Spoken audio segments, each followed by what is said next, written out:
अपने ऊपर कोई नहीं। ये जो वाक़या हुआ परसों रिंग रोड पे, कल मैं वहीं से गुज़रा तो वहाँ पुलिस और सारे लोग वहाँ इकट्ठे थे। तो कैसा वाक़या है, कोई चीज़ रह गई।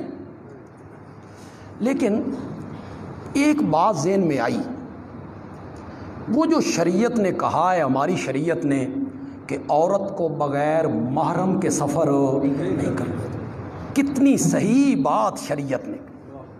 क्या है हमारी शरीयत कि औरत बग़ैर महरम के सफ़र ना करे, महरम उसके साथ होना चाहिए। लेकिन ये जो जुल्म हुआ और उसके बच्चों के सामने हुआ, इन बच्चों के ज़हन पे जो असरात मुरतब होंगे, अल्लाह अकबर, इसका तसव्वुर भी नहीं हो सकता है। उन बच्चों के ज़हन पर मरते टाइम तक ये जो असरात मुरतब हुए, आप सोशल मीडिया पे पढ़ते हैं 5 साल की बच्ची उठा के ले गए, बदफेली की, आग लगा दी। 5 साल की बच्ची, 7 साल की बच्ची। मैं कहा करता हूँ कि तारीख़ आलम में हज़रत आदम से लेके अब तक हमें कहीं नहीं मिलता कि 7 साल की बच्ची, 6 साल की बच्ची, 8 साल की बच्ची, 6 साल का बच्चा, 7 साल का बच्चा, उसके साथ बदफेली की गई हो। तारीख़ आलम में नहीं मिलता। आज हमें ये दिन देखने पड़े हैं, हमें ये दिन देखने पड़े हैं। और बात की जाती है रियासत मदीना की। रियासत मदीना क्या होती है? रियासत मदीना ये है कि औरतों की इज्जतें सरेआम लूट ली जाएं और उनके बच्चों के सामने लूट ली जाएं। आज वो पकड़े जाएंगे, क्या होगा?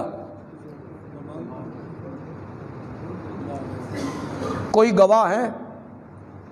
किसी ने गवाही देनी है? कांस्टेबल, पुलिस का वो अफसर या कांस्टेबल या सार्जेंट जो भी था, वो कोयटा में खड़ा है, पीछे से जनाब जीप आई है। आप वो देखते हैं सोशल मीडिया पे, तेज़ रफ्तारी से आई और उस पुलिस के उड़ा दिया, मर गया वो, अल्लाह के पास पहुंच गया।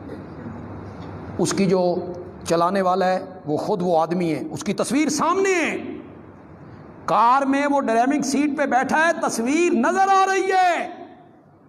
और अदालत फैसला करती है अदमे सबूत की बिना पर इसे बरी कर दिया जाता है। और गरीब आदमी जुर्म करे तो तुम्हारे पास बड़े सबूत होते। मेरे आका ने फरमाया तुमसे पहली कौमें इसीलिए तबाह हो गई थीं कि उनके बड़े लोग जुर्म करते थे तो उन्हें सजाएं नहीं दिया करते थे, और गरीब लोग जुर्म करते थे तो उनको सजाएं देते थे। सच्ची सच्ची बोलो, आज वही दौर नहीं है? नहीं है वो दौर। पैसा, दौलत, सियासत, ओहदा ये मौजूद हो, कोई थाना नहीं, कोई कचहरी नहीं, कोई मुकदमा नहीं, और ये चीज़ें मौजूद ना हो तो फिर सारे सबूत हैं। और ये चीज़ें मौजूद हों फिर इतवार की छुट्टी भी कोई नहीं, फिर छुट्टी वाले दिन भी ज़मानतें होने लगती। अल्लाह हमारे मुल्क पे रहम फरमाए।